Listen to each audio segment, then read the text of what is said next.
le cours du vendredi 19 janvier. Alors on va commencer par corriger les exercices que 3 personnes m'ont rendus avec sérieux et avec application. Je l'ai bien noté dans les messages mails qui m'ont été envoyés.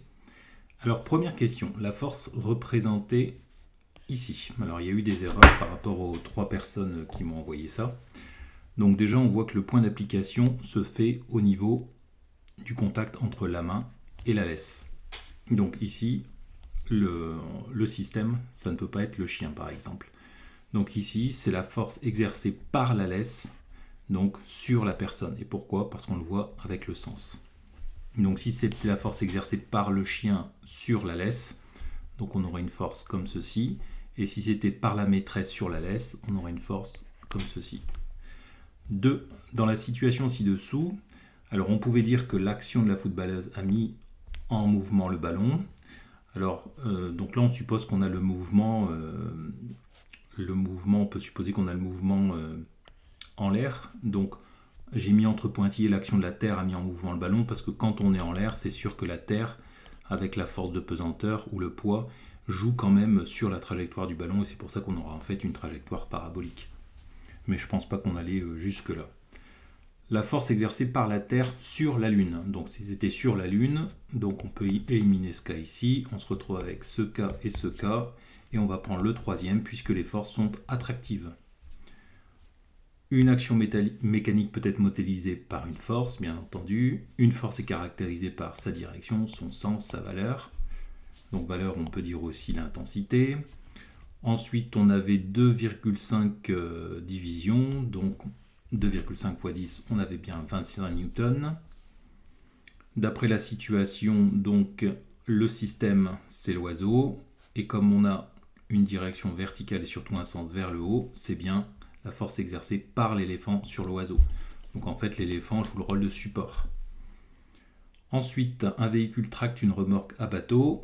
Donc ici, la loi des actions réciproques. Donc en valeur, vous remarquez qu'il n'y a pas de flèche au-dessus des F, donc les deux valeurs sont les mêmes. Par contre, quand on va travailler avec les vecteurs vont être opposés.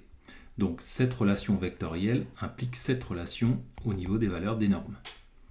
Donc ici, on a bien les deux forces qui ont la même valeur, mais qui ont des sens qui sont opposés. Ensuite, le schéma qui permet d'écrire la force exercée par le Soleil sur Mercure. Donc sur Mercure, donc on peut exclure ce schéma, et on retient le premier puisqu'on a encore des forces attractives. Si la distance entre A et B est multipliée par 2, que se passe-t-il pour la valeur de la force? Étant donné qu'au dénominateur on a un divisé par d carré, eh bien si on divise par 2, en fait on divise par 2 au carré, donc on divise par 4. La valeur du poids, donc la valeur du poids on peut dire que P égale mg, ça on va le revoir dans une petite vidéo. Donc la valeur de poids bien sûr dépend de la masse. Ensuite, la valeur du poids, le poids, c'est la force d'interaction gravitationnelle exercée par la Terre sur l'objet. Les deux sont égaux, on va le revoir aussi dans une vidéo. Le mug est immobile, donc il ne bouge pas. La modélisation correcte de la force exercée par l'étagère sur le mug. Donc ici c'est un support, donc on se retrouve avec une force comme ceci. Donc le point d'application, c'est le point de contact entre le mug et le support. La direction est verticale et le sens, c'est du support vers le mug. Si par exemple, on avait cette situation qui est possible, avec un mug qui ne bouge pas, eh bien la force serait modélisée comme ceci. Alors ensuite, l'exercice 3, celui qui est un petit peu plus complexe. Donc identifier les actions exercées sur le ballon.